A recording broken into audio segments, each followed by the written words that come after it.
hapon, ito ang Express Balita. Ako po si Catherine Landicho. Narito ang mga detalye ng balita.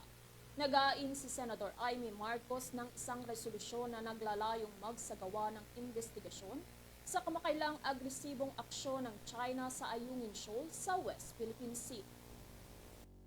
Nag-ain si Senador Amy Marcos ng resolusyon na naglalayong magsagawa ng investigasyon sa kamakailang agresibong aksyon ng China sa Ayungin Shoal sa West Philippine Sea.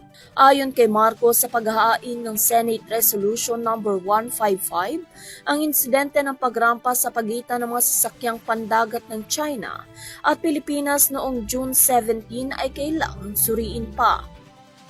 Sinabi ng Armed Forces of the Philippines na gumamit din ng water cannon ng CCG at sumakay pa sa sasakyang pandagat ng Pilipinas. Nauna namang nanawagan si Senator Francis Tolentino kay Pangulong Ferdinand Bongbong Marcos Jr. na ipatawag ang National Security Council upang matukoy ang susunod na hakbang ng bansa bilang tugon sa pananalakay ng China.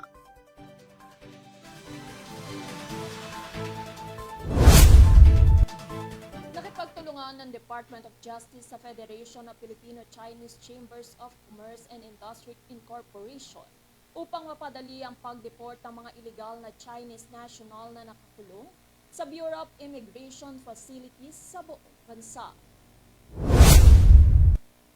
Nilagdaan ng DOJ ang isang Memorandum of Understanding kasama ang FFCCCII sa DOJ Justice Hall sa Maynila na magpapabilis sa pagproseso ng deportasyon ng mga unwanted Chinese national na nananatili sa bansa.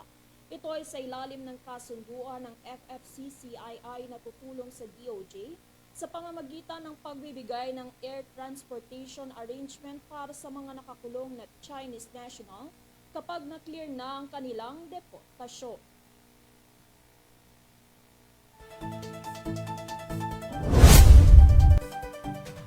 Na ninanais ni dating Vice President Leni Robredo na tumakbo bilang mayor ng Naga City sa 2025 midterm polls ayon kay Liberal Party President at Albay 1st District Representative Edsel Lagman.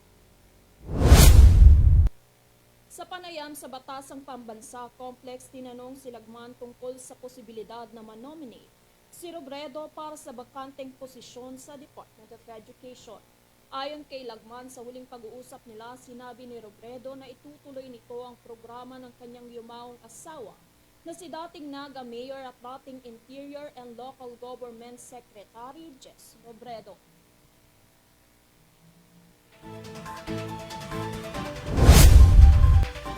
Ibinigay ng Pandag Municipal Government sa Maguindanao del Sur ang 8 high-powered firearms at mga bala sa Army 1st Mechanized Infantry Battalion. Sinabi ni Pandag Mayor Moharen Balayman na ang pagsuko ng mga walang lisensyang baril ay bilang pagsuporta sa kampanya ng pambansang pamahalaan na binansagang Balik Baril. Ibinigay ni Lieutenant Colonel Jason Domingo, Commanding Officer ng Army 1st Mechanized Infantry Battalion, at balayman ng mga sumukong baril kay Colonel Ronel Manalo, Deputy Commander ng 1st Mechanized Infantry Brigade.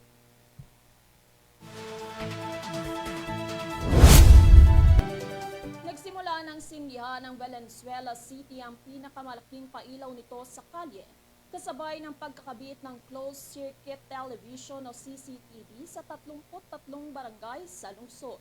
Ito ay upang bigyang pansin ng seguridad ng mga residente sa naturang lungsod.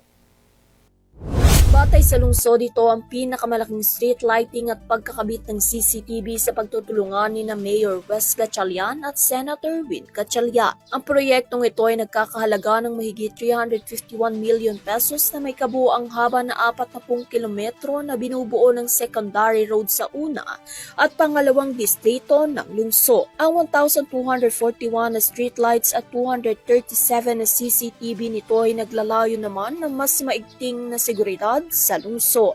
Tapos na po ang mga gabi kung saan ang mga magulang ay nangangamba tuwing umuwi ng gabi ang kanilang anak. Tapos na po ang araw kung saan po ang ating mga anak na kababaihan ay kinakabahan sa snatcher at sa mga krimen. tuwing umuwi sila pagtapos ng trabaho. At higit sa lahat, tapos na po ang araw kung saan ang mga magulang ay hindi makatulog hanggat makauwi po ang kanilang mga anak. Dahil ngayon pong araw nito ay formal natin bubuksan ang higit na 1,200 na street lights sa lahat ng major at secondary roads sa lungsod ng Valenzuela. Higit na 237 na CCTVs ang papaikutin natin sa lungsod ng Valenzuela para po ipagpatuloy ang kaligtasan po ng ating mga mamayan dito sa Valenzuela. Nauna ng ginanapan seremonyal na pag-iilaw sa mga kalsada ng unang distrito kabilang na ang Gila sa Rostit, Barangay Dalandanan at Rincon Pasolo Mabolo Road sa Barangay Rincon Barangay Pasolo at Barangay Mabolo at ipagpapatuloy naman ito sa pangalawang distrito ngayong araw.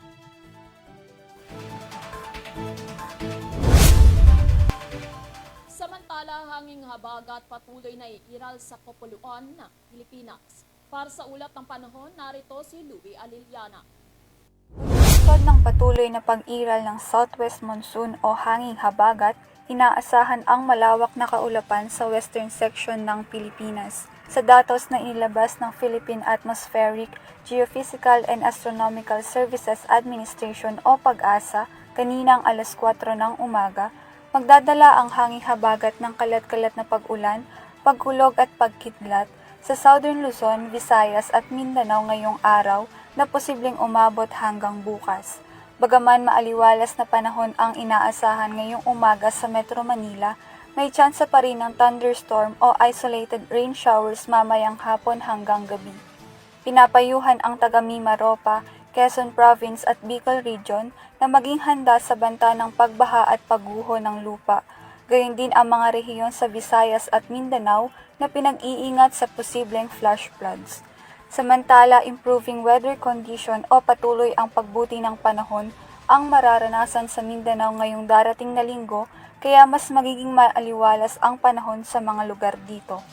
Sa kasalukuyan, wala pa ring namamataan na low pressure area o LPA o anumang sama ng panahon sa loob at labas ng Philippine Area of Responsibility o PAR, kaya wala pa ring nakataas na gale warning sa kapuluan. Samantala ngayong araw, June 21, mararanasan ang pinakamahabang daytime na tatagal ng 13 oras mula 5:28 ng umaga hanggang 6:28 ng hapon at pinakamaikling nighttime dahil sa umiiral na summer solstice sa Northern Hemisphere. Para sa EuroTV News, ako si Louie Aliliana, sumasaludo sa bawat Pilipino.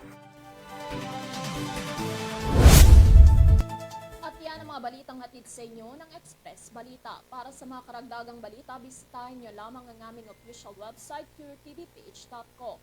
Maaari nyo rin na mapanood ang iba pang programa ng EuroTV News sa Pinoy Extreme Channel. Para sa mabilis at tamang pagbabalita, ito ang Express Balita, sumasaludo sa bawat Pilipino.